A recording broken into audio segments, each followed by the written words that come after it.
বিসমিল্লাহ। আসসালামু আলাইকুম ওয়া রাহমাতুল্লাহি ওয়া বারাকাতুহু।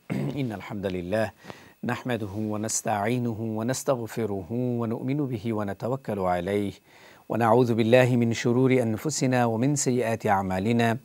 মান ইয়াহদিহিল্লাহু ফালা মুদিল্লা লাহু ওয়া মান ইউদ্লিল ফালা হাদিয়া লাহু ওয়া আশহাদু আন লা ইলাহা ইল্লাল্লাহু ওয়াহদাহু লা শারীকা লাহু ওয়া আশহাদু আন্না সাইয়্যিদানা ওয়া নাবিয়্যানা মাওলানা মুহাম্মাদ ওয়া আলিহি ওয়া সাহবিহি আজমাইন।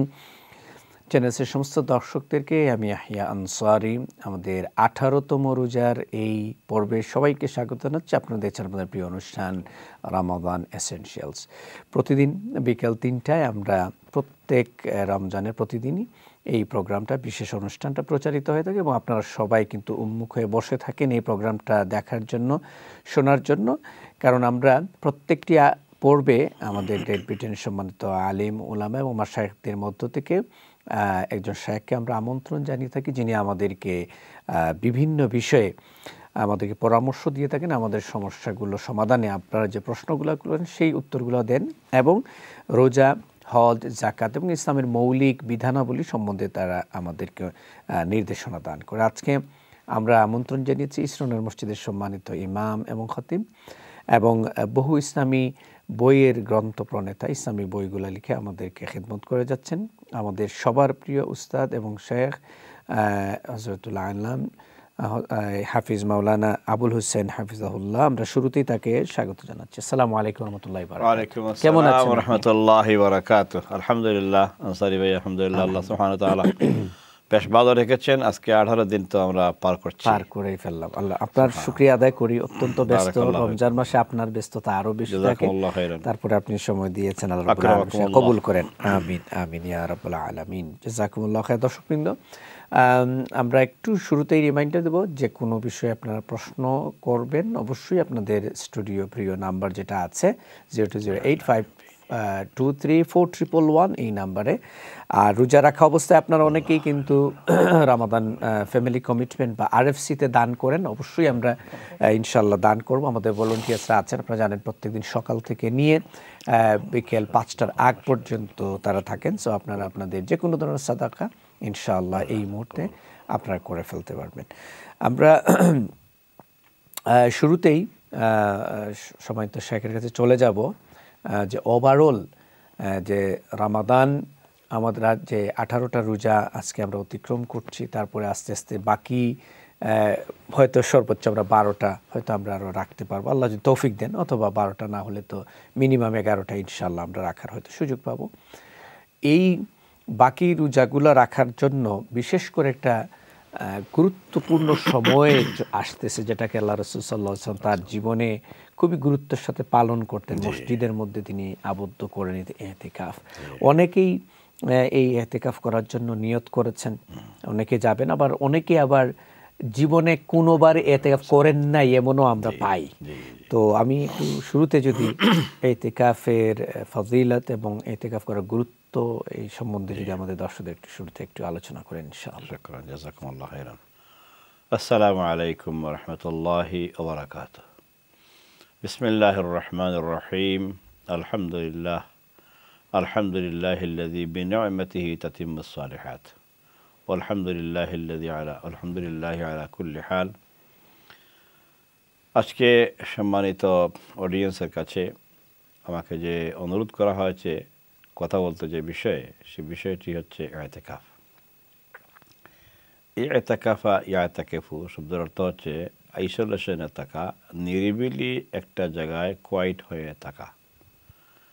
আর শরীয়তের পরিভাষায় ইতিকাফ শব্দের অর্থ হচ্ছে যে রাসূল সাল্লাল্লাহু আলাইহি ওয়াসাল্লাম যেভাবে মসজিদের ভিতরে আইসোলেশনে গিয়েছিলেন, চুপচাপ থেকেছিলেন। কেন?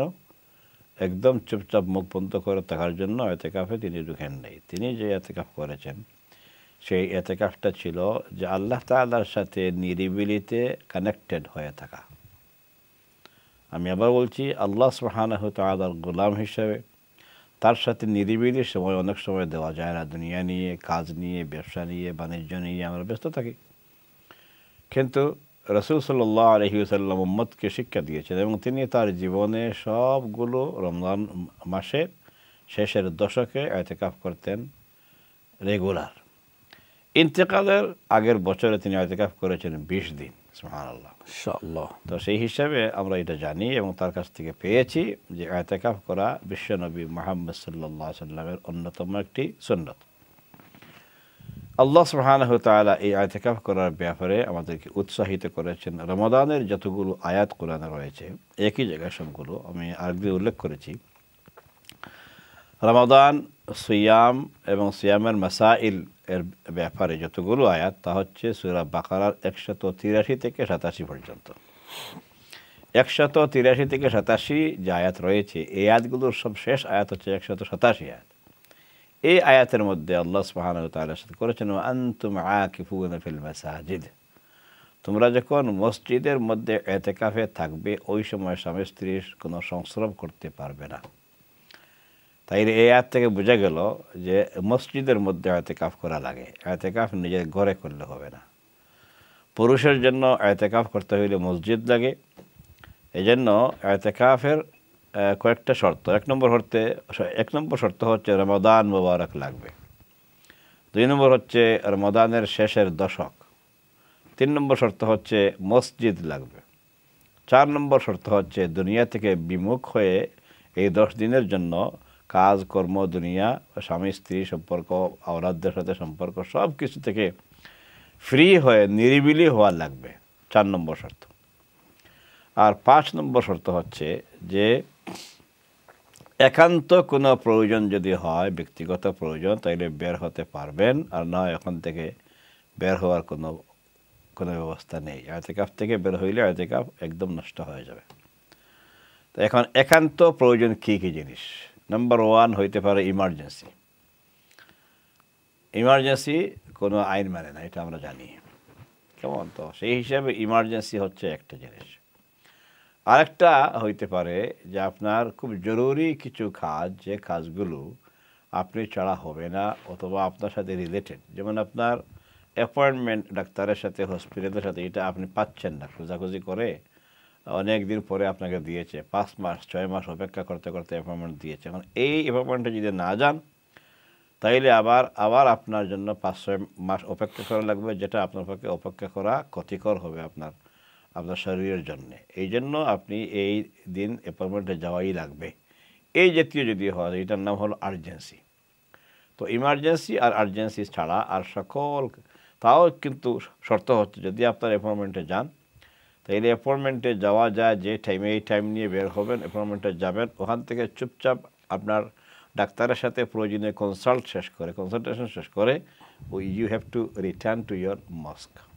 যেখান থেকে গিয়েছেন সেখানে চুপচাপ এসে যাবেন। পথে ঘাটে আবার যে আপনি যাবেন, আপনি ফ্রেন্ড বন্ধুদের সাথে হাত মিলাইয়া সালাম কালাম, খুশি বাসি সব দুনিয়ার মতো করে না, আপনি মরার মতো করে যাবেন এবং আসবেন।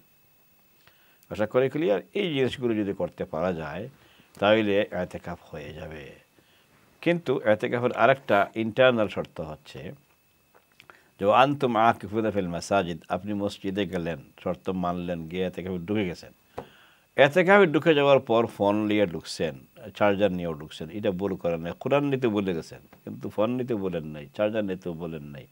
এতে বোঝা যাচ্ছে কোরআনের প্রতি আপনার আসক্তি কম আর ফোনের প্রতি, মোবাইলের প্রতি আসক্তি বেশি। তা আপনি বলবেন যে হ্যাঁ মোবাইল কী দোষ করছে, মোবাইলের মধ্যেও তোমার কোরআন আছে। হ্যাঁ, যদি এমন হয় তাহলে আমি কিছু বলতেছি না, নিয়তের মালিক আল্লাহ, আল্লাহ আপনার নিয়ত দেখবেন ইনশাআল্লাহ। তো সেই হিসাবে আপনার ইতিকাফ ইনশাআল্লাহ আল্লাহ পাক ভ্যালু দেবেন এবং কবুল করবেন। একটা অনুরোধ করে রাখি, সেটা হচ্ছে যত ভাই বোন ইতিকাফে আপনারা যাবেন ওই শর্তটা যদি রক্ষা করা যায়, উদ্দেশ্য হচ্ছে যে সেক্লুশন, আইসোলেশন। আপনি ওখানে যাচ্ছেন কেবলমাত্র আল্লাহর সাথে, একমাত্র আল্লাহ তাআলার সাথে আপনি নিরিবিলি টাইম পান না বলে ওখানে গেছেন, আপনার বাড়িতে সম্ভব হয় না, এই জন্য আপনি ওই টাইম পান না বলে গেছেন। যেহেতু ওখানে আপনি গিয়েছেন তাইলে এখন আপনি নিয়ত করবেন, ইনশাআল্লাহ যাওয়ার নিয়ত করছেন, যেহেতু ইতিকাফের নিয়ত করে ফেলছেন, তাইলে আল্লাহ তাআলার সাথে আপনার কমিউনিকেশন ছাড়া অন্য কোনো কমিউনিকেশন, অন্য কোনো কোনো ব্যস্ততা, কোনো কাজ নিয়ে সেখানে আপনি যাবেন না। হ্যাঁ, আজকালকে একটা অভ্যাস আছে, সেটা হচ্ছে ওই কী বলে, ঘর থেকে কাজ করা যায়। তো আপনি এখন কাজ করছেন ঘরে, আর চিন্তা করলেন তাইলে আমি গিয়ে মসজিদে থেকে ঢুকেই যাই, আর ওখান থেকে কম্পিউটার নাড়াচাড়া করে আমার কাজও করলাম না, এটা আপনার কোনো সেকুলেশন হবে না, এটা এতেকাফ হবে না। আকফুন শব্দের অর্থই হচ্ছে যে আপনি কানেক্টেড হয়ে থাকা একজনের সাথে। জাযাকাল্লাহ খাইর। আমরা শেখের কাছ থেকে ইতিকাফের বিষয়ে আরও কিছু সম্পূরক প্রশ্নগুলো আছে, সেগুলো আমরা জানবো। আপনাদেরও যদি জানার কোনো বিষয় থাকে অবশ্যই আমাদের স্টুডিও নাম্বারে ফোন করবেন ইনশাআল্লাহ তাআলা। আমাদের যে কলারের জন্য অপেক্ষা করছিলেন, আমি অত্যন্ত দুঃখিত, শেখের কথাগুলোকে আমরা কমপ্লিট করছিলাম এবং শুনছিলাম কমপ্লিট হওয়ার জন্য। তার জন্য যারা আপনারা থাকবেন, যদি কলটা ড্রপ হয়ে যায় ইনশাআল্লাহ আবার পুনরায় ফিরে আসবেন ইনশাআল্লাহ। আমরা সর্বপ্রথম কলারের কলটা আমরা নেব, দেখি আমাদের আজকের আমাদের এসেনশিয়াল এই পর্বে। আসসালামু আলাইকুম রহমতুল্লাহি বারাকাতু। কলার আসসালামু আলাইকুম। ওয়ালাইকুম আসসালাম রহমতুল্লাহ। ভালো আছেন আপনি? জি, আমার একটা কোয়েশ্চন আছে। জি হোকা প্লিজ। জি আলহামদুলিল্লাহ, আপনি ভালো আছেন? জি আলহামদুলিল্লাহ। আপনার টেলিভিশনের ভলিউমটা কমাইয়া আর টেলিফোনে একটু মাতবা প্লিজ। আমার হাজবেন্ড নাই।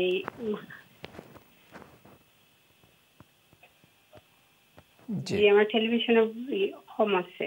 ওকে ঠিক আছে, তাহলে আপনার টেলিফোনে আমরা লই মাতুকা প্লিজ। জি জি খৌকা, আপনি খোয়াত আছে আপনার হাজবেন্ডর কথা কিতা খোয়াত আসলা? আমার এখন খালা আছেন, তাই অ্যাক্সিডেন্ট হয়েছেন, বয়স্ক, তাইনোর হাজবেন্ড নাই, কোনো সন্তান নাই। তো তাইনোর আত্মীয় যারা আছেন তারাও তেমন মানে নাই আর কি, যে তারাও মানুষের থেকে হইয়া খান। তো তান্ডে যদি জাকাতের পয়সা আর ফিতরা পয়সা দেওয়া হয়, মানে এটা দেওয়া যাইব নি তান্ডে? জি জাযাকাল্লাহ, থ্যাংক ইউ। আর কোনো প্রশ্ন আছে নি আপনার? নাই, ওকে তাফাদ্দল। জি শুকরান, জাযাকুমুল্লাহ খাইরান। আপনি প্রথম কলার আজকের। তো আপনার খালার স্বামীও নাই এবং তিনি নিজে খুব কষ্ট করে চলেন। এই অবস্থায় এই জাতীয় মানুষদেরকেই আপনারা যাকাত দিবেন, ফিতরা পয়সা দিবেন। ফিতরার পয়সাটা বা ফিদিয়ার পয়সাটা দেওয়ার জন্য আল্লাহ রাব্বুল আলামিন শব্দ উল্লেখ করে দিয়েছেন আমাদের কাকে দিতে হবে। এটা হচ্ছে যে ফাফিদিয়াতুন তাআমু মিসকিন, মিসকিনকে তোমরা খাবার দাও ফিদিয়া দিয়ে। দেখছেন? তাইলে ফিদিয়ার পয়সা ওই জাতীয় মিসকিন হলো যার কিছুই নাই। আপনার কথা থেকে বুঝতে পারতেছি যেহেতু ওনার হাজব্যান্ডও নাই, আর তো কাজকর্ম করনেওয়ালা কেউ নাই, ওনারা এইভাবে করে খান। তো সেই হিসাবে আপনি এই জাতীয় মিসকিনকে দিবেন যাদের কিছুই নাই। আর এরপরে কোরআনে হাকিমের আরেকটা আয়াতের মধ্যে আল্লাহ সুবহানাহু ওয়া তাআলা সাথে করেছেন যে ইন্নামা সাদাকাতু লিল ফুকারাই ওয়াল মাসাকিন ওয়াল আমিলিনা আলাইহা, সূরা আত-তাওবার 60 নম্বর আয়াত। ওখানে গেলে আপনি পেয়ে যাবেন আয়াতটা। ওখানে আল্লাহ উল্লেখ করেছেন 1 নম্বর হচ্ছে ফকিরদেরকে দিবেন। কেমন? ফুকারা বহু বচনে, এক বচনে ফকির। ফকির হলো ওই ব্যক্তি যার কিছু আছে কিছু নাই, আজকের আছে কালকের নাই, সাহেরির আছে ইফতারের নাই, ইফতারের আছে সাহেরির নাই, মানে কিছু আছে কিছু নাই, সে হইল ফকির। কেমন? কাপড় একটা আছে গায়ে দিবার, এটা ধুয়ে টুয়ে আবার ওটা বিকালে গায়ে দেয়, এইভাবে করে যদি চলে তাহলে সে হইল ফকির। আর মিসকিন যার কিছুই নেই, মানে কাপড় চোপড় কোনো রকম আছে গায়ে একটা, আর আরেকটা চেঞ্জ করার মতো নাই, এবং খাবার দাবার বললাম তো একদিনের থাকলে আগামী দিনের নাই, এই অবস্থা যারা চলে ওরা হলো মিসকিন। আর আরেকটা মিসকিনের কথা আল্লাহ কোরআন হাকিমে ইরশাদ করেছেন যে ওরা মিসকিনও হইতে পারে, ফকিরও হইতে পারে, কিন্তু এতটা অসহায়ত্ব প্রকাশ করে না। মানুষ কিন্তু জানে না যে সে আসলে খুব বেশি অসুবিধায় আছে, কিন্তু মুখ খুলে বলেও না আত্মসম্মানের কারণে। লা ইয়াসআলুনান নাসা ইলহাফা, তার আত্মসম্মান বোধের কারণে সে নিজে কাউকে হাত পাততে পারে না, কারোর সামনে গিয়ে এটা কইতেও পারে না যে আমি অভাবে আছি আমাকে দাও। এতে এই বলা থেকে সে উপাস থাকে, না খেয়ে বরং চলে, কিন্তু কাপড় চোপড় যেটা আছে ওইটা পরিষ্কার না হয় আয়রন ঠায়রন দিয়েও গায়ে দিবে, কিন্তু তার অবস্থা দেখে আমাদের পক্ষে বোঝা মুশকিল যে সে আসলে যে অভাবের মধ্যে আছে।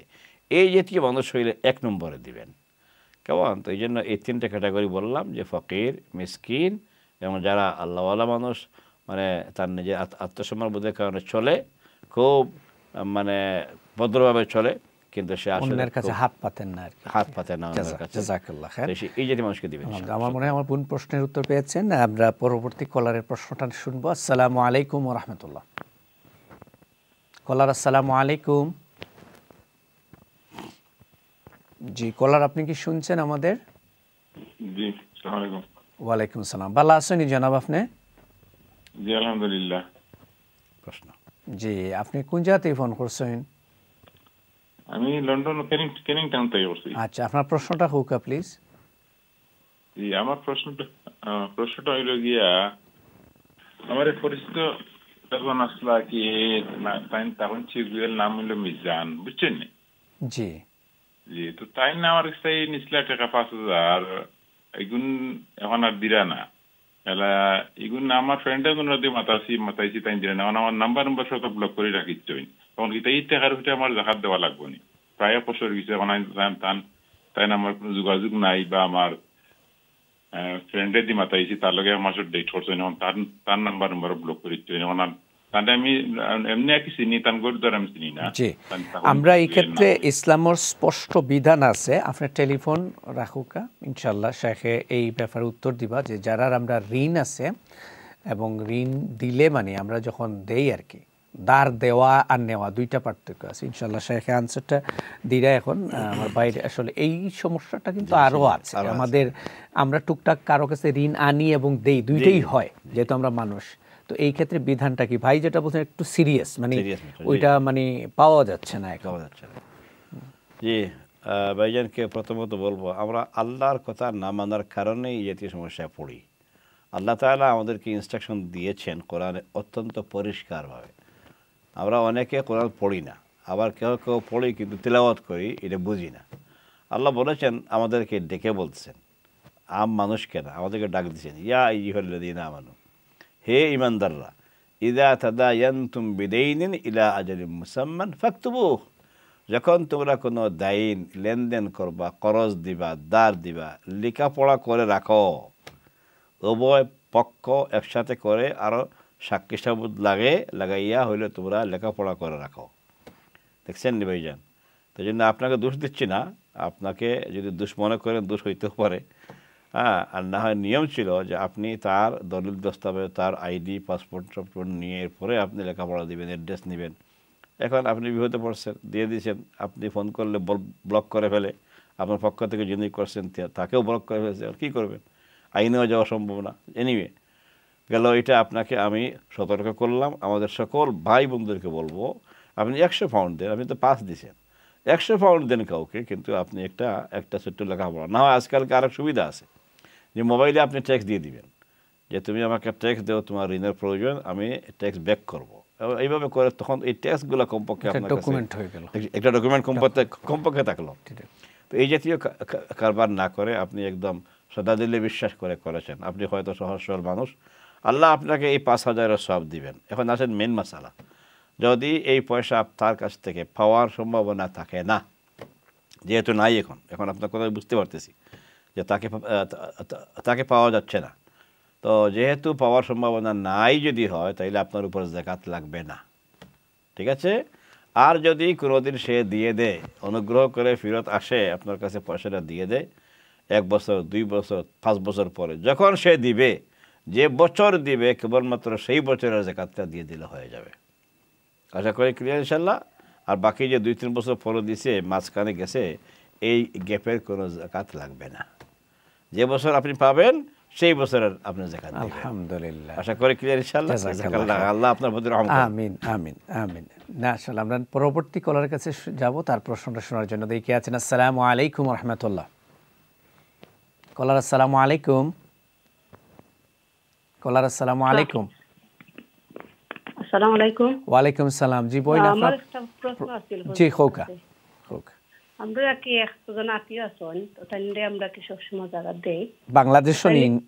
জি, বাংলাদেশও। আচ্ছা, তো তাই তুরা জমাই না কেনে, যে সময় টাকা লাগাইবার দেয়, বা বাচ্চা তো লেখাপড়াত লাগাইবার দেয়, তো ওলা তাই তুরা জমাইছেন। মানে আমার কোয়েশন হলো, তাইলে আমরা দেওয়া ঠিক হইব কি না? কি মানে সাহায্য করতে পারবানি? এখন ওখানে যাইতেছি, জি, আমরা জাকাতের পয়সা কি জাকাত দিতে পারবানি? ওকে, তানোর জমানো পয়সা কত আছে কইতে পারবানি? জি, নিয়েলে কইছেন তাই 4 লাখ টাকার মতো কি। 4 লাখ টাকা? 4 লাখ টাকা তাই কইছেন, এর থেকে তাই জাকাত দিছে। তাইনো জাকাত দিছে? ও মানে ও জমার পয়সা থেকে তাই জাকাত তাই যাও। ওকে, ঠিক আছে ঠিক আছে। অনেক আমরা বর্তমানে চিন্তা করলাম মানে দেওয়া যাবে, তাই কইছেন এটা কি তাই তুলন তো হয়। জি, আপনার প্রশ্ন ক্লিয়ার হয়ে গেছে ইনশাআল্লাহ। থ্যাংক ইউ ইনশাআল্লাহ। সেখানে আমরা নেক্সট কলার প্রশ্নটা শুনে নেব। আসসালামু আলাইকুম কলার। কলার আসসালামু আলাইকুম। ইনশাল্লাহ আমি একটু রিকোয়েস্ট করব, আমাদের অসংখ্য ভাই বোনেরা যেহেতু দেখছেন রোজা রাখা অবস্থায়, অবশ্যই আমরা RFCর মাধ্যমে একটু আমরা ডোনেশন দেই 020852341666। আপনারা জানেন আপনাদের এই সাদাকার মাধ্যমে এই বছরে আমাদের সাথে যে 27টা আপিল হচ্ছে এই 27টা আপিলের সবগুলোতেই কিন্তু চলে যাবে। আজকে আমাদের সাথে ইসলাম মসজিদের সময়তে ইমাম রয়েছেন, ঈশ্বর মসজিদও আমাদের সাথে ছিল, তারাও কিন্তু তাদের একটা অংশ কিন্তু ঈশ্বর মসজিদও যাবে, এরকম সবার কাছেই কিন্তু চলে যাবে। সো প্লিজ এই দিকে একটু আমরা খেয়াল রাখবো। আর শাইখের কাছ থেকে আমরা উত্তরটা একটু জেনে নেবো যে আমাদের একজন বোন যে প্রশ্নটা করেছেন যে ওনার নাতি সম্পর্কে জমা করে 4 লক্ষ টাকা জমা হয়ে গেছে, তো এখন জাকাত দিয়ে ওনাকে দিতে পারবেন কিনা? থ্যাংক ইউ, জাযাকাল্লাহ। উনি নিজেও কিন্তু জাকাত দিয়েছেন। হ্যাঁ, আপনি নিজে সুন্দর প্রশ্ন নিয়ে এসেছেন এবং খুব বাস্তব একটা প্রশ্ন নিয়ে এসেছেন।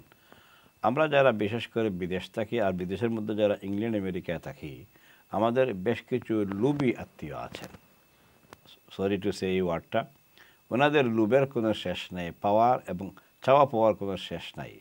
এজন্য আমরা মনে করি তারা গরিব আত্মীয়, এই জন্য আমরা দেই এবং দেওয়া আমাদের যেটা দেওয়ার ব্যক্তিগত ওইটা দিলে আমার পরে হয় না বলে পরে আমরা আমাদের পক্ষ থেকে জাকাতও দিই। কিন্তু তারা লোভের কারণে সব সময় তারা জাকাত নেন, নিয়ে তারা খরচ করতে মাশাআল্লাহ সীমিতভাবে তারা করেন। যেমন আপনার উনি 4 লাখ টাকা জমিয়েছেন, মাশাআল্লাহ ভালো কথা, এবং তিনি উঠান খান এখান থেকে খরচপাতি করেন, ঠিক আছে। কিন্তু যার কাছে জাকাতের টাকা দেওয়ার পর সে কিন্তু মালিক হয়ে যায়, তার কাছে এটা আর জাকাত থাকে না, এটা তার মাল হয়ে যায়। আপনারটা জাকাত ছিল, এখন সে পেয়ে গেছে, এটা তার মাল হয়ে গেছে। এটা তার মালের উপর যদি জাকাত আসে, যেটা আপনি উল্লেখ করেছেন সে দিয়েছে, তাইলে যে জাকাত দেয় তাকে আপনার জাকাত দিলে জাকাত আদায় হবে না, গুনাহগার হবেন। আপনার জাকাত আদায় হবে না, আপনি গুনাহগার ওই জন্য যদি তাকে দিয়ে দেন তাইলে আপনার এই জাকাত আদায় হলো না বলে গুনাহগার তো হয়ে গেলেন। এই জন্য যার নাই, আমি একটু আগে বলেছি যে মিসকিনকে দিবেন, ফকিরকে দিবেন, যার নাই কিছু অথবা কিছু আছে কিছু নাই, ওনার তো মাশাআল্লাহ ওয়েল অফ বলতে হবে। এই জন্য যে যার 4 লাখ টাকা আছে এবং উঠান খান এখান থেকে আরও উনি ব্যয় করেন এবং নিজে জাকাত দিয়েও থাকেন, এই অবস্থায় তাকে জাকাত দিলে আপনার জাকাত আদায় হবে না, আপনার এটা দান হয়ে যাবে। আপনার যেটা জাকাত ফরজ জাকাত, এটা অন্য কারণে দিতে হবে, যে এর থেকে কম ধনী এবং যার কিছুই নাই বলছি আমি, মিসকিনকে দিবেন, ফকিরকে দিবেন। আশা করি ক্লিয়ার ইনশাল্লাহ বোন। তো আমি আশা করবো ইনশাল্লাহ এখন থেকে ওনাকে আপনি আর জাকাত দিবেন না ইনশাল্লাহ। এমনি যদি হেল্প করতে চান আপনার মাল থেকে করবেন। শুকরান, জাযাকাল্লাহ খায়রান। জাযাকুমুল্লাহ, অসংখ্য ধন্যবাদ বোন। শেখ, রোজার সময় আমরা অনেকেই যাদের রেগুলার একটু অসুস্থতা থাকে, মানে এত বড় অসুখ না, বাট মোটামুটি যেমন হেই ফিভার, মানে অনেকের কমন জ্বর হয়ে যাওয়া, কারো আছে কাশি, কারো মাঝে মধ্যে আবার ইনহেলার, অনেকে আসমার রোগ আছে, ইনহেলার নিতে হয়। তো এই ধরনের বিশেষ করে আমাদের দর্শক জানতে চেয়েছিলেন যে ইনহেলারের ব্যবহার, কারণ ওনারা একটু খটকায় পড়েছেন, 2-1 জায়গায় জিজ্ঞেস করেছেন, তো কোনো জায়গাতে ফতোয়া দেওয়া আসছে যে না, যারা ইনহেলার ব্যবহার করেন এইটা আপনি আসমার জন্য ব্যবহার করলে আপনি পারবেন না, আপনাকে রোজা, মানে আপনাকে ফিদিয়া দেন, কারণ আপনি অসুস্থ, আপনার রোজা রাখলেও এটা মানে ওই রোজা না রাখাই উত্তম, বলছে ফিদিয়া দিয়ে দিতে। তো এই ব্যাপারে আসলে একটু যদি ক্লিয়ার করেন আমাদের। জাযাকুমুল্লাহ খায়রান। না, আসলে দুই দিকেই যুক্তি আছে, এটা ডিপেন্ড করে সম্পূর্ণ ব্যক্তির উপর। কিছু মানুষ আছে যে রোজা মরিয়া হইলে রাখতে চায়, বেশ কিছু মানুষ আছে, আর কিছু মানুষ আছে উসিলা খুঁজে না রাখার জন্য। এখন একটু জ্বর সর্দি হয়েছে, যেটা আপনি বলছেন একটু হয়েছে, এখন আমার একটু সর্দি হয়েছে, আপনি যদি করেন আপনি এটার নাম সর্দি, এটা রোগ না, আপনার একটু হেই ফিভার হয়ে গেছে, তো হেই ফিভার এটা সবসময় পার্ট অফ দ্য লাইফ হয়ে যায়। এই জন্য এটাকে এই জাতীয় অ্যাক্টিভিটিসকে আমরা কোনো রোগী বলি না, রোগ বলি না, এবং আপনাকে আমরা রোগী বলবো না। আপনার হেই ফিভার আছে, হেই ফিভার আমার হইতে পারে, আপনার বহু মানুষের আছে, এই জন্য পাইকারি হারে হেই ফিভার হয়ে গেছে, এই জন্য আপনার রোজা নাই। আমার জ্বর হয়ে গেল বলে আমার রোজা নাই, সর্দি হয়ে গেল একটু নাকটা কিনি করতেছি, সবসময় দেখতেছেন আপনি, আপনার তো অবস্থা খারাপ। হ্যাঁ, এগুলো হইতে পারে, এগুলো হইলে পরে এই জাতীয় রোগটা হলো নিয়ামত। একটা হেসি দিলে পরে আমরা যে আলহামদুলিল্লাহ পড়ি, অনেক রোগ এখান থেকে বের হয়ে যায় আলহামদুলিল্লাহ আমাদের হেসির সাথে। এগুলো নিয়ামত, এগুলোর জন্য রোজা বাদ দেওয়া, ছেড়ে দেওয়া এগুলো জায়েজ নাই।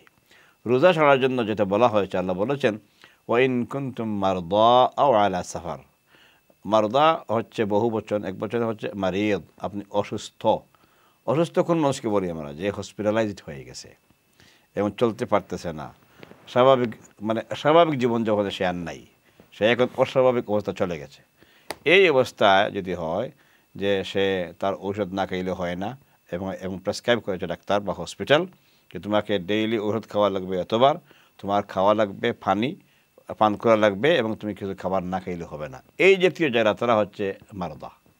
আশা করি ক্লিয়ার। সুতরাং একটু হেসিটেসি থেকে শুরু করে জ্বর সর্দি হয়েছে বলে এইগুলোকে অসুখ আমরা যেমন করে বলি না, শরীয়তে এইগুলো কোনো অসুস্থতা না।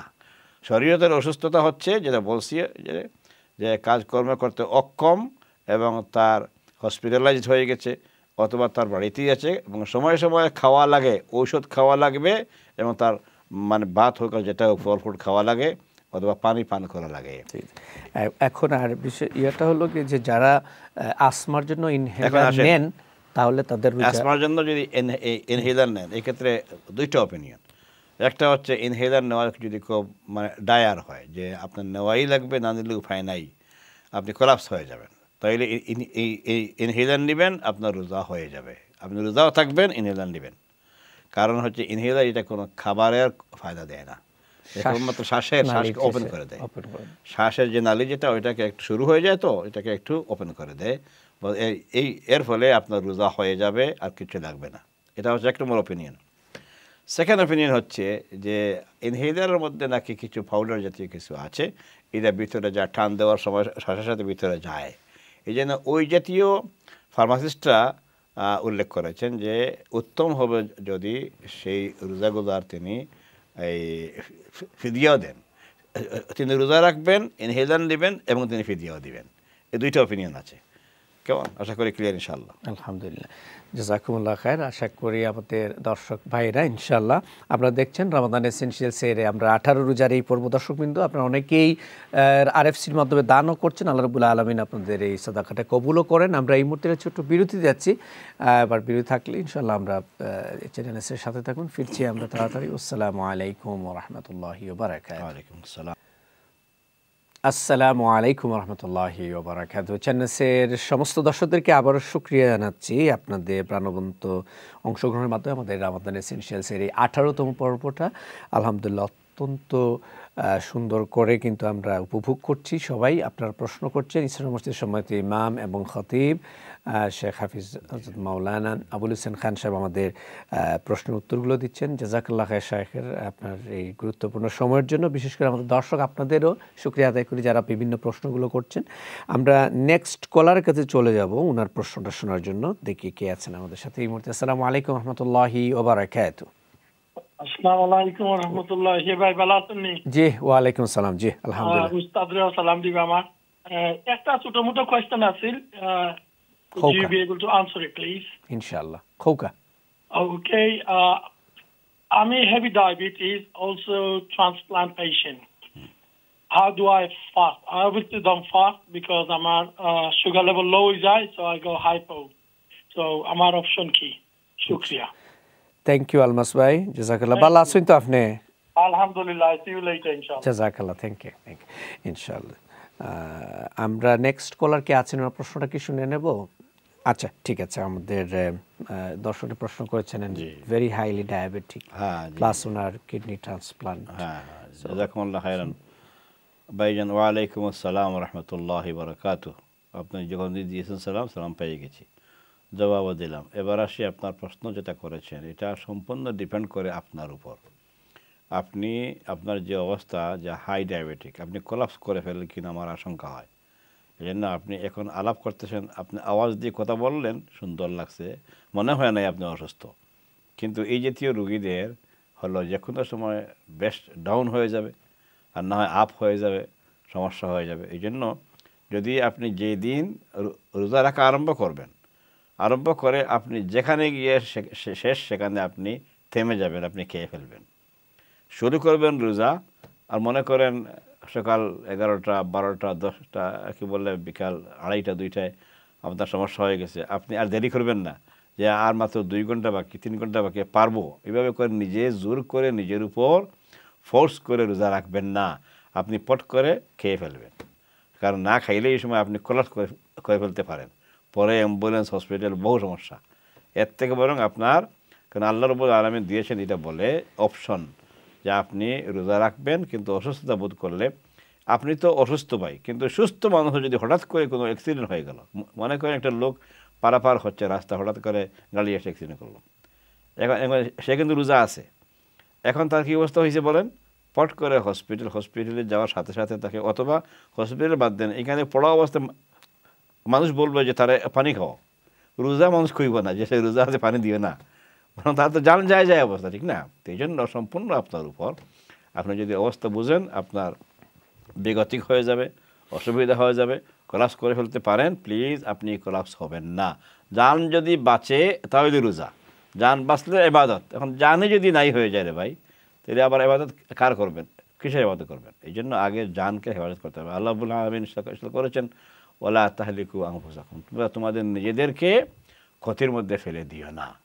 এই জন্য আমরা নিজেরা যেন নিজেদের জন্য হার্ম না হয়ে যাই, বরং নিজেরা হার্ম থেকে যেন আত্মরক্ষা করতে পারি। এই জন্যই ইনহেলার বা যে সুগার লেভেল ডাউন হয়ে যায়, পট করে চিনি খাবেন বা মিষ্টি জাতীয় কিছু খেয়ে ফেলবেন, তখন এটা আবার আপ হয়ে যাবে বা আপনার ব্যালেন্স হয়ে যাবে ইনশাআল্লাহ।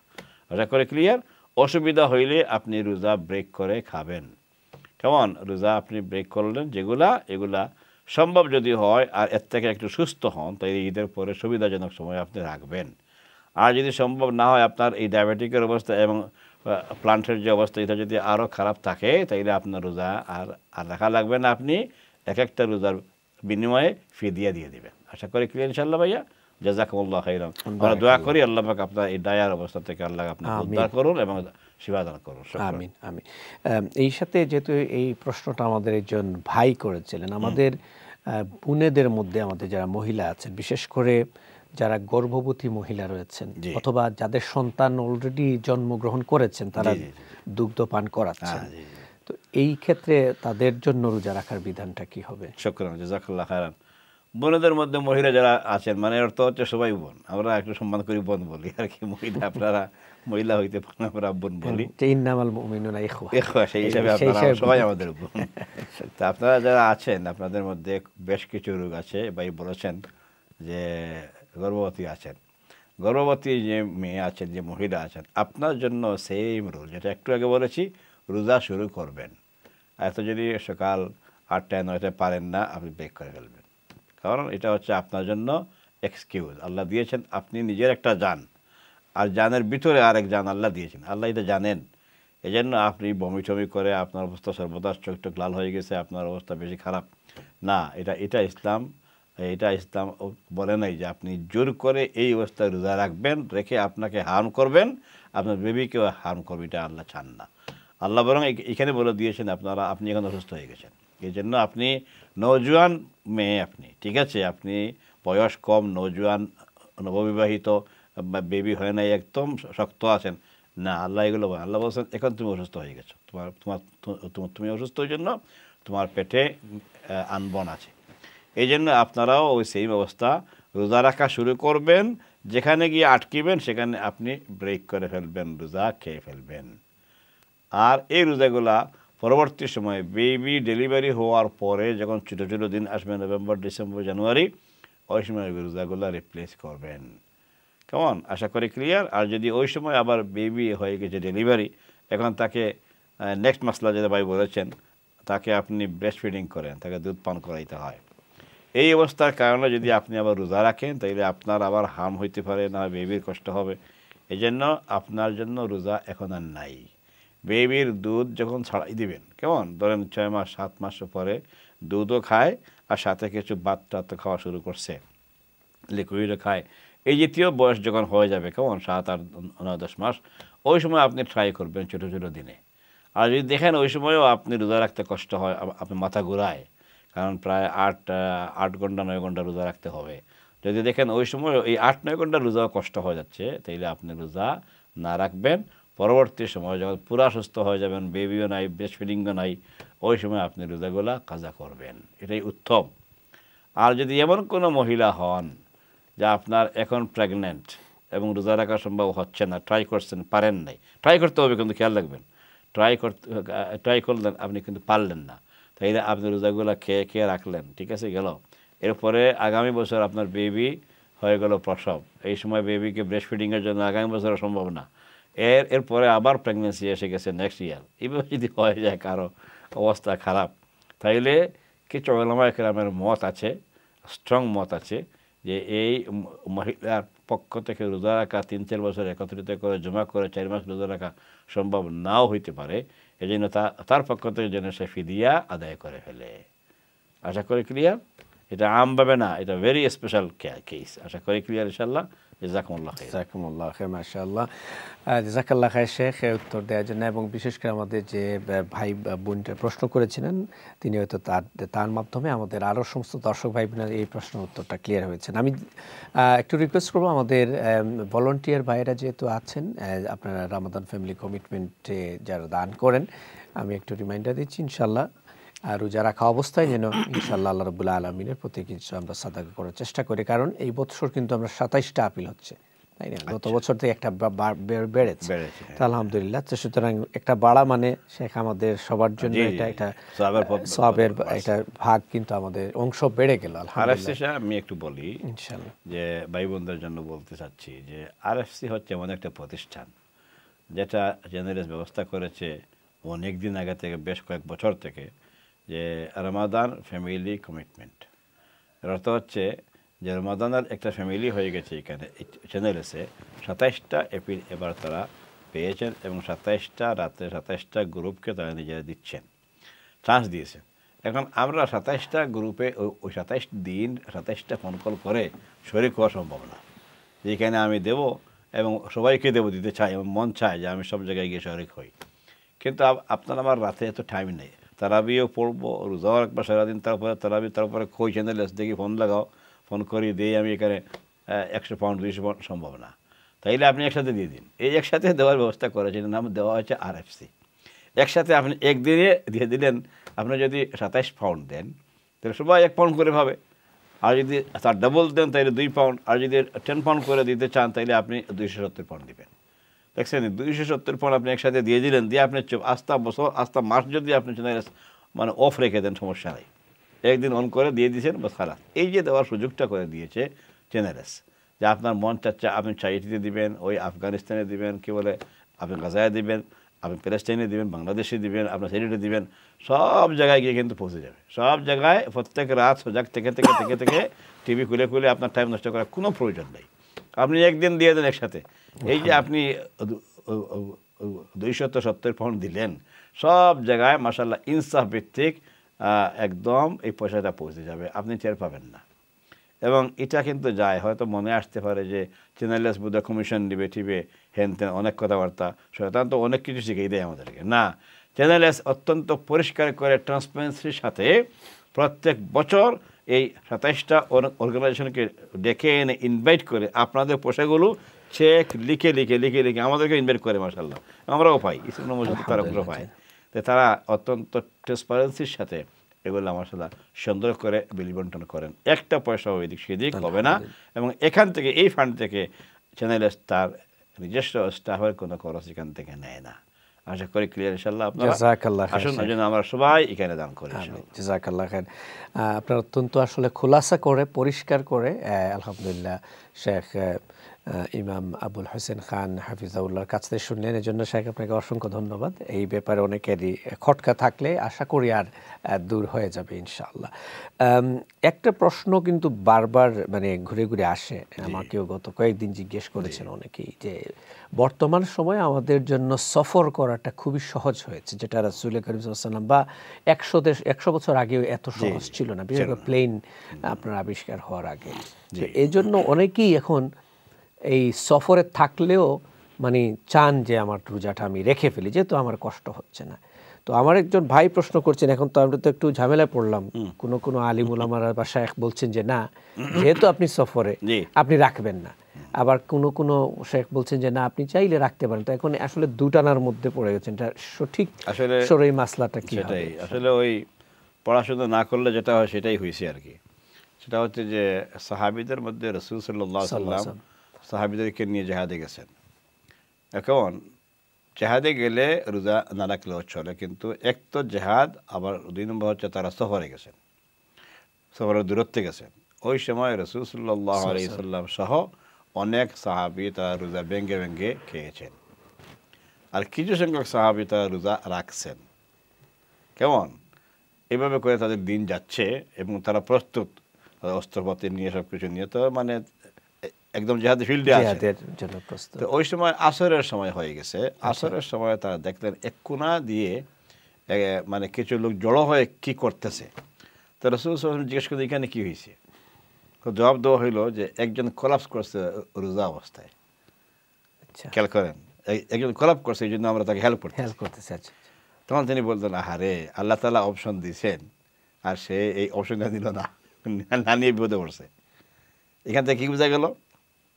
এর অর্থ হচ্ছে ওয়াইন কুনতুম আলা সাফারিন ওয়াইন কুনতুম মারদা আও আলা সাফারিন, তুমি যদি অসুস্থ হয়ে যাও, যে অসুস্থতার কথা আগে কইছি ব্যাখ্যা করে, অথবা তুমি যদি ট্রাভেলার হয়ে যাও, মুসাফির বনে যাও, তাহলে তোমার উপর রোজা এখন আর আজকে রোজা নাই।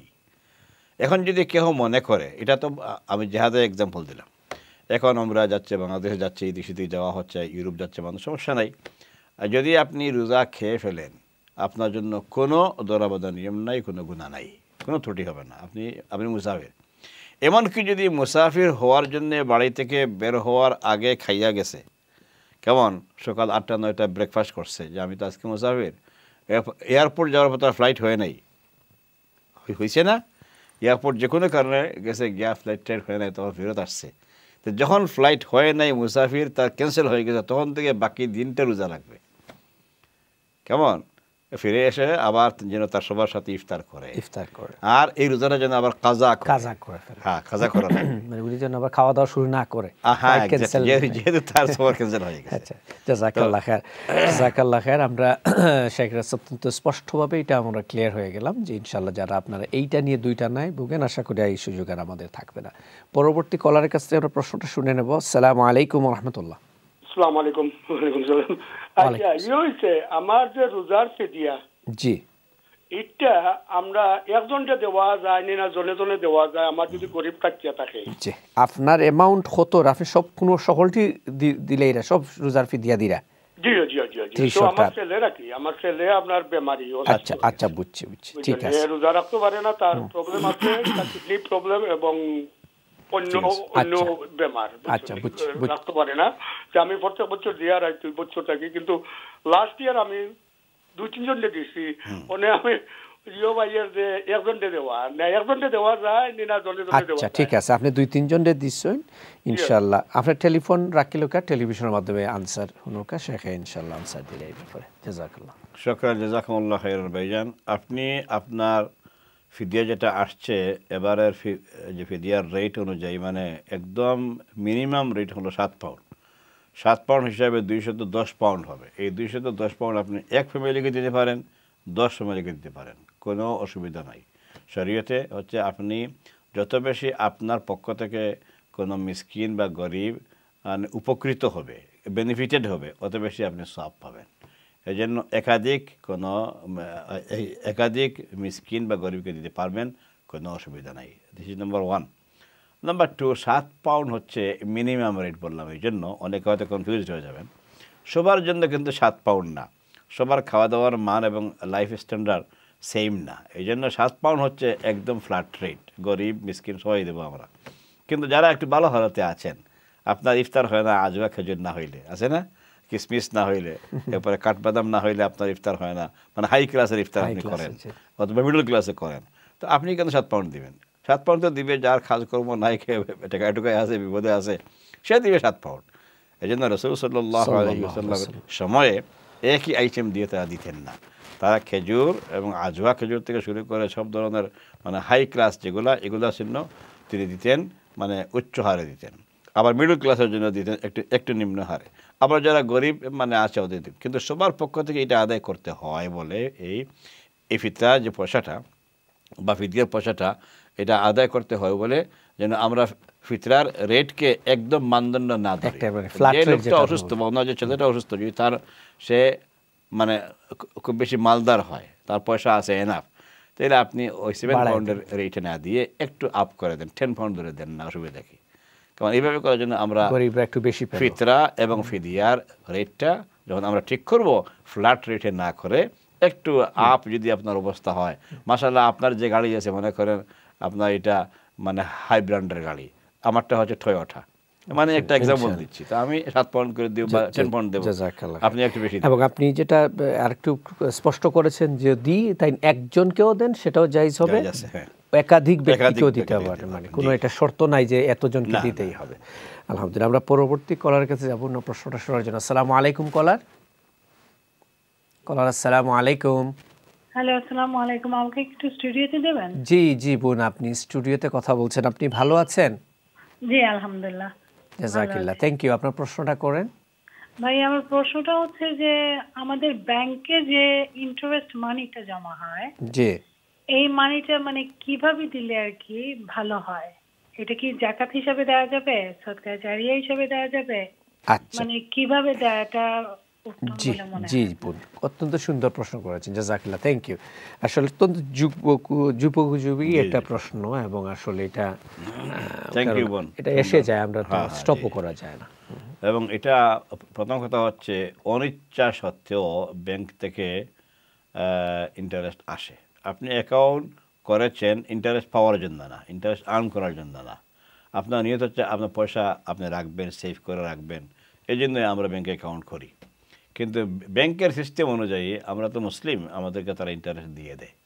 তো ইন্টারেস্ট নিজে ইচ্ছা করে আর্ন করা গুনাহ, খেয়াল রাখবেন। যদি কেউ রাখে যে আমি রাখলাম 10,000 পাউন্ড, মান্থলি এখান থেকে আসবে, আমার কিছু আয় হবে, যদি এটা সে মনে করে কেউ, তো এটা গুনাহ কবিরা হবে, গুনাহগার হবে। এক্স্যাক্টলি। তো এই জন্য আশা করি এটা আপনার নিয়তেই বা কারো আমাদের নিয়ত না থাকার কথা, যে পয়সাটা এসে যাবে এটা যত দ্রুত পারা যায় আপনি উঠাই ফেলবেন। উঠানোর পরে এটা দিবেন কারে? এটা দিবেন আপনি যে বলছেন এটা যাকাত হিসাবে না, এটা কোনো সাদাকা হিসেবে দিতে পারবেন না, এটা থেকে আপনি ফিদিয়া উঠতে পারবেন না, কিচ্ছু দিতে পারবেন না, কারণ এটা আপনার পয়সা না, এটা হারাম পয়সা। এই হারাম পয়সাটা ব্যাংক থেকে উঠানোর পর আপনি যে কোনো সামাজিক কাজে লাগিয়ে ফেলবেন, অথবা খুব নিতান্ত গরিব কারো বিয়ে শাদী হচ্ছে এইসব কাজে লাগিয়ে ফেলবেন, সওয়াবের নিয়ত ছাড়া। আপনি বলবেন না যে অমুকে দিছি আমি কি সওয়াব পাবো, কোনো কিচ্ছু হবে না, সওয়াবটা সওয়াব করলে গুনাহ হবে উল্টা। বরং আপনি এই ইন্টারেস্টের পয়সাটা যে কোনো মানে থার্ড পার্টির কাজে লাগাই ফেলবেন, সামাজিক কাজে লাগিয়ে ফেলবেন, বললাম তো বিয়ে শাদী দিতে পারবেন। এখান থেকে নেহায়েত গরিব যদি কেউ হয়, আপনার আপন কাউকে দিয়েন না, নিজে আরেকজনকে, নিজে যে হারামটা খাইলেন না, অন্য একজন আত্মীয়কে আপনি হারাম খাওয়াইবেন, এটা হয় না। এই পয়সাটা আপনার জন্য পুরো হারাম, এই জন্য আপনার আত্মীয়কে দিবেন না, বরং থার্ড পার্টি বলছি, এই জন্য অন্য কাউকে দিয়ে দেন। একান্ত গরিব, নিঃস্ব, একদম লাচার হয়ে গেছে, ওই আপনি দিয়ে দিয়ে সওয়াবের নিয়ত ছাড়া। আশা করি ক্লিয়ার ইনশাআল্লাহ। ইনশাআল্লাহ, আমার মনে হয় আমার বোন ক্লিয়ার হয়েছেন। আমরা পরবর্তী কলারের প্রশ্নটাও শুনে নেব। আসসালামু আলাইকুম রাহমাতুল্লাহি ওয়া বারাকাতুহু। কলার। আসসালামু আলাইকুম ওয়া রাহমাতুল্লাহ। ওয়ালাইকুম সালাম। জনাব ভালো আছেন আপনি? জি আলহামদুলিল্লাহ ভালো আছি। আলহামদুলিল্লাহ। আমি একটা কোয়েশ্চেন করলাম, যদি ওই দিন ইংলিশ যারা এরা যদি সালাম করে তারা আলেফটা কিলা লইতাম নি, ওখানটা চেষ্টা করতে। জাযাকাল্লাহ, খুব সুন্দর একটা প্রশ্ন বলছেন, জাযাকাল্লাহ, থ্যাংক ইউ, থ্যাংক ইউ। আপনার টেলিফোন রাখিল কা টেলিভিশন আনসার। জাযাকাল্লাহ খাইরান। আমরা এই সমাজে বাস করা লাভ হয়েছে এটা যে আমাদের যারা আশপাশে নেইবার বা কলিগ টলিগের মধ্যে সালামের প্রচলন তারা শুরু করে দিচ্ছে, আলহামদুলিল্লাহ। তারা এটা বুঝে না যে আমি মুসলমান না, আগে সালাম দেওয়ার আগে আমি মুসলমান আগে হই। এটা একটা ভালো ইয়ে হয়েছে, মাশাআল্লাহ, শুকরিয়া। এবং আমাদের কাছে যখন ইসলাম কবুল করতে আসে অনেকেই দেখছি যে তারা মোটামুটি সালাম কালাম শিখে, ফ্রেন্ড থেকে কলিগ থেকে মোটামুটি শিখে ফেলে, শিখে এরপরে তারা এসে ইসলাম কবুল করে। এখন বললে সালাম দেওয়া যায়, ওদের একটা ইয়ে থাকে যে সালামটাকে তো তারা একটা গ্রিটিং হিসেবে, জাস্ট একটা মানে হাই হ্যালো, যে আপনি দেখা হয়েছে হাই, আমরা তো মুসলমানরা তো শুধু হাই হ্যালো না, এটা তো একটা দোয়া। আসেন আপনারটা জবাব হচ্ছে যে আপনাকে যদি কেউ সালাম দিয়ে দেয় আর সে আপনি কনফার্ম হন যে সে নন মুসলিম, তাহলে আপনি একটু আওয়াজ করে যদি সে শুনে তার কান পর্যন্ত যেন যায়, ওয়া আলাইকুম। রাসূল সাল্লাল্লাহু আলাইহি সাল্লাম কে সালাম দিয়েছেন অমুসলিমরা, তিনি ওয়া আলাইকুম দিয়েছেন। এক ইহুদি এসে একটু উল্টাপাল্টা করছে ওনার সাথে, সে এসে মানে আসসালামু আলাইকুম হয়েছে, আসসালামু আলাইকুম, সালাম বলে নাই, লাম বলে নাই, কেমন? তো রাসূল সাল্লাম তাকে জবাব দিয়েছেন ওয়া আলাইকুম আসসালাম। তো এই কী বলে আয়েশা রাদিয়াল্লাহু আনহা, তিনি শুনলেন যে কি আশ্চর্য ব্যাপার, সে তো সাম বলেছে, না সরি, এই আয়েশা রাদিয়াল্লাহু আনহা বললেন যে আপনি তো সালামটা কমপ্লিট করলেন না। কেমন? তখন রাসূল সাল্লাল্লাহু তাকে জবাব দিয়ে বললেন যে আয়সা, তুমি খেয়াল করো নাই সে আমাকে কি বলছে? সে সালাম করে নাই তো, সে আসসালাম বলছে। বলে ও আচ্ছা আচ্ছা, এই জন্য আমি তাকে এভাবে করে হাফ রিপ্লাই দিয়েছি যে তোমারও মৌত হোক। সালাম অর্থ হচ্ছে মৌত। সে বলছে ও নবী তোমার প্রতি মৌত হোক, নাউযুবিল্লাহি মিন যালিক। এই জন্য রাসূল সাল্লাল্লাহু আলাইহি সাল্লাম তাকে সেম রিপ্লাই দিয়েছেন। তো এই জন্য নিয়ম হচ্ছে যে কেউ যদি আপনার আমাকে আসসালামু আলাইকুম কইয়া ফেলায়, অসুবিধা নাই, আপনি না করবেন না, বরং আপনি ওয়ালাইকুম বলবেন, ওয়ালাইকুম, এই শেষ। এই পর্যন্ত জবাব দেওয়ার নিয়ম আমাদেরকে নবী করিম সাল্লাল্লাহু আলাইহি ওয়াসাল্লাম শিক্ষা দিয়েছেন। আশা করি ক্লিয়ার ইনশাআল্লাহ ভাইজান। বারাকাল্লাহু ফিকুম, শুকরান। জাযাকাল্লাহ খায়ের। শেখ, ইনশাআল্লাহ যেহেতু আমরা আজকের অনুষ্ঠান একদম শেষ পর্যায়ে চলে এসেছি, আর আমরা শুরুতে যে বিষয়টা নিয়ে শুরু করেছিলাম সেটা যে ইতিকাফ, যেহেতু আজকে আমরা 18 রোজা অতিক্রম করছি, আগামী হচ্ছে গিয়ে 19 রোজা এবং একদম এরপরে তো 20 রোজা, এর পরের দিন আপনার আসরের পর থেকেই মানুষ ইতিকাফের জন্য রেডি হবেন। তো আমি একটু রিকোয়েস্ট করবো যে সংক্ষিপ্তভাবে এই 2 মিনিটে যদি আমাদের ভাইদের যারা মুতাকিফিন হবেন কি প্রস্তুতি নেবেন আর কি করবেন এবং কিছু নাম বলবো 2 মিনিট। জাযাকুমুল্লাহ খাইরান। অতি সংক্ষিপ্ত আকারে বলতে চাই, আগামী আজকে না বুধবার, মঙ্গলবার, কালকে বুধবার, পরশু বৃহস্পতিবার, 20 রোজা। 1 নম্বর হচ্ছে 20 রোজা যেদিন হবে সেই দিনের আসর থেকে মাগরিবের ভিতরে গিয়ে আপনাকে মসজিদে ঢুকতে হবে, নাম্বার 1। নাম্বার 2, আপনি প্রিপারেশন নেবেন এখন থেকে, আপনার কাজকর্ম থেকে ছুটি নেওয়া থেকে শুরু করে যত কিছু লাগে এগুলো ঠিকঠাক করবেন। নাম্বার 3 হচ্ছে আপনার শপিং যদি লাগে ঈদ পর্যন্ত সবটা নিজে করবেন, না হয় আপনার ওয়াইফকে খরচাপাতি সব দিয়ে ব্যবস্থা করে, না টাকা পয়সা দিয়ে আপনি যাবেন। 4 নম্বর হচ্ছে যে আপনি যে যাবেন, আপনার যাওয়ার জন্য মানসিক একটা প্রস্তুতি দরকার। আপনি সেখানে গিয়ে বিজি হবেন না, আপনার যা কিছু নেওয়া লাগে কাপড় চোপড় থেকে শুরু করে ব্রাশ ট্রাশ যা লাগে, এক কথায় এই 10টা দিনের জন্যে সব নিয়ে যাবেন। আর না ওখানে যাওয়ার পর আপনি ফোন করবেন ওয়াইফরে, আর ফোন করবেন ছেলেরে, মেয়েরে, এই তুমি আমার এটা দাও, আমি রেখে আসছি। হ্যাঁ, অ্যাক্সিডেন্ট হইলে অন্য কথা, কিন্তু এইভাবে করে হজবরল অবস্থা আপনি যাবেন না। আপনি ফুল একটা প্রিপারেশন নিয়ে সেখানে যাবেন। 10 দিনে যা কিছু লাগবে আপনার কাপড় চোপড় থেকে শুরু করে যা কিছু সব আপনি আপনার পক্ষ থেকে নিয়ে যাবেন। 5 নম্বর হচ্ছে ভাই, আপনি গেলেন, ঠিক আছে, সব কিছু নিয়ে গেছেন, প্রস্তুতি নিয়ে গেছেন, ওই জায়গায় যাওয়ার পর তারা যে জায়গায় যে কর্নারে আপনাকে দিবেন, প্রথমত আপনি নিয়ত করবেন যে আমি ফ্রেন্ডশিপ করতে এখানে আসি নাই। অনেকেই আসছেন, হয়তো 8-10 জন হয়ে গেছেন কোনো একটা মসজিদে, ইসলাম মসজিদে তো মাশাআল্লাহ 100 জন। তো এই 8-10 জন হোক আর 3 জনও যদি হন, কিন্তু ফ্রেন্ডশিপ অটোমেটিক হবে, খাওয়া দাওয়ার সময় দেখা সাক্ষাৎ হবে, ঠিক আছে, নামাজের সময় দেখা হবে, ওযু করতে দেখা হবে, কিন্তু ওখানে আড্ডা দিবেন না প্লিজ। আড্ডার জন্য আপনি যান নাই, ফ্রেন্ডশিপের জন্য আপনি যান নাই, মোবাইলের জন্য আপনি যান নাই, আপনি গিয়েছেন টু সেক্লুড ইউর সেলফ। আপনি আল্লাহর সাথে একান্তভাবে কিছু নিরিবিলি সময় কাটাবেন, দোয়া দিয়ে, কোরআন তিলাওয়াত করে এবং এক্সট্রা নামাজ পড়ে। এক্সট্রা নামাজ উজুর নামাজ আছে, এরপরে মসজিদে দাখিল হওয়ার নামাজ, আপনি উজু এরিয়ায় গেছেন, ওখান থেকে আসছেন, এসে ঢুকছেন মসজিদের ভিতরে, আল্লাহুম্মা আফতাহলি আপনি পড়েন, এরপরে 2 রাকাত নামাজ পড়েন। আপনি এইগুলো যদি করেন তাহলে আপনার এতেকাফটা অত্যন্ত সুন্দর এতেকাফ হবে। প্রত্যেক দিন খেয়াল রাখবেন, সকালে ঘুম থেকে উঠে 11টায় উঠেন, 10টায় উঠেন, যখনই উঠে সুন্দর করে ব্রাশ করবেন। আপনি ফেস ছাড়া এমনি শুধু ব্রাশ দিয়ে করবেন, করে সুন্দর উজু করে এসে 2-2-4 রাকাত নামাজ পড়বেন, কেমন, অথবা 6 রাকাত। প্রথম 2 রাকাত হচ্ছে উজুর নামাজ, এরপরে আরও 2-2 করে 4 পড়লেন। এই 4 রাকাত নামাজ হচ্ছে আপনার সালাতুদ দুহার নামাজ। রাসূল সাল্লাল্লাহু আলাইহি ওয়াসাল্লাম বলেছেন যে আমার উম্মতের কেউ যদি চায় তাইলে সালাতুদ দুহার 4 রাকাত নামাজ যে ব্যক্তি পড়বে তার জন্য একটা মকবুল উমরা নসিব হবে। সুবহানাল্লাহ। আপনি 10 দিনে তো 10টা উমরা করা সম্ভব। আমি অনুরোধ করতেছি আপনি 9 থেকে 10টা উমরা করতে পারবেন, এভরিডে একটা উমরা ইনশাআল্লাহ। এই চান্স কিন্তু আপনার পক্ষে একদম নিশ্চিত, আমাদের পক্ষে অনিশ্চিত, কারণ আমরা পড়তেও পারি, নাও পড়তে ব্যস্ত আছে। তো এই জন্য অনুরোধ করবো যে এই জাতীয় কাজ যেগুলো আছে প্লিজ জিকির আজকার করার জন্য হিসনুল মুসলিম একটা বই নিয়ে যাবেন। হিসনুল মুসলিম সুন্দর একটা বই আছে, আরবিতে আছে, বাংলায় আছে। আপনি একটা বই নিয়ে সেখানে যদি ঢুকেন, এভরিডে নিয়ত করেন একটা দোয়া মুখস্থ করবেন, এভরিডে একটা দোয়া কিছু টাইম লাগে মুখস্থ করবেন, কোরআন তেলাওয়াত করবেন কন্টিনিউয়াসলি ইনশাআল্লাহ। আল্লাহ সুবহানাহু ওয়া তাআলা এই আদবগুলো যেন ঠিকমতো সুন্দর করে মেনটেন করে আপনাদেরকে ইতিকাফ করার তৌফিক দান করেন। করবেন না মাত্র 3টা কাজ। 1 নম্বর, কোনো ধূমপান করা যাবে না প্লিজ। নাম্বার 2, আপনি ফোন দিয়ে আননেসেসারি ফোনে যোগাযোগ করা, টেক্সট মেসেজিং করা, এরপরে আপনার হোয়াটসঅ্যাপ থেকে শুরু করে কোনোটা বাদ দিবেন, এগুলো না প্লিজ। এগুলো ফোনকে একান্ত ইমার্জেন্সির জন্য আপনি রাখবেন, বাস একান্ত ইমার্জেন্সি, আর না ফোন না।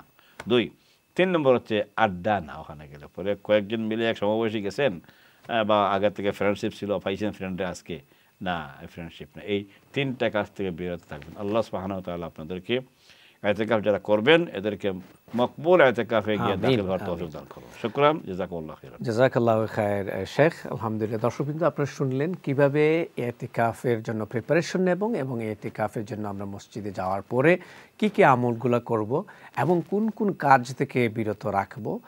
ঈশ্বর মসজিদের সভাপতি ইমাম হযরত মাওলানা শেখ আবুল হোসেন হাফিজাহুল্লাহ আপনাদের সাথে সুন্দর করে বিষয়টাকে খুলাসা করেছেন। আশা করব এই বছর যারা আপনারা ইতিকাফ করছেন আল্লাহ রাব্বুল আলামিন আমাদের ইতিকাফটাকে কবুল করেন, আমিন ইয়া রাব্বুল আলামিন। দর্শকবৃন্দ, আজকে আমরা যেহেতু একদম অনুষ্ঠানের শেষের দিকে, আপনাদের সবার শুকরিয়া আমরা আদায় করি যারা আমাদের সাথে ছিলেন, যারা প্রশ্ন করেছেন, যারা আরএফসিতে আপনারা দানও করেছেন, সাদাকা করেছেন। আল্লাহ রাব্বুল আলামিন আপনাদের ডোনেশনে কবুল করেন, সময়টাকে কবুল করেন। এবং বিশেষ করে আমরা এই জাযাকাল্লাহু খায়রান জানাতে চাই সম্মানিত আমাদের মেহমান ঈশ্বর মসজিদের সম্মানিত ইমাম শেখ আবুল হোসেন খান সাহেবকে জাযাকাল্লাহু খায়র সময়ের জন্য। আজকে আমরা এখানেই শেষ করছি। আগামীকাল আমাদের রমাদান এসেনশিয়াল হচ্ছে না, এর পরবর্তী দিন 20 রোজা ইনশাআল্লাহ আমরা পর্বের দেখার আমন্ত্রণ জানাচ্ছি। সেই পর্ব দেখার আমন্ত্রণ জানিয়ে আজকে আমরা এখানেই শেষ করব। সুবহানাকাল্লাহুম্মা ওয়া বিহামদিক আশহাদু আল্লা ইলাহা ইল্লা আনতা আস্তাগফিরুকা ওয়া আতুবু ইলাইক। আসসালামু আলাইকুম ওয়া রাহমাতুল্লাহি ওয়া বারাকাতুহু। ওয়া আলাইকুম আসসালাম।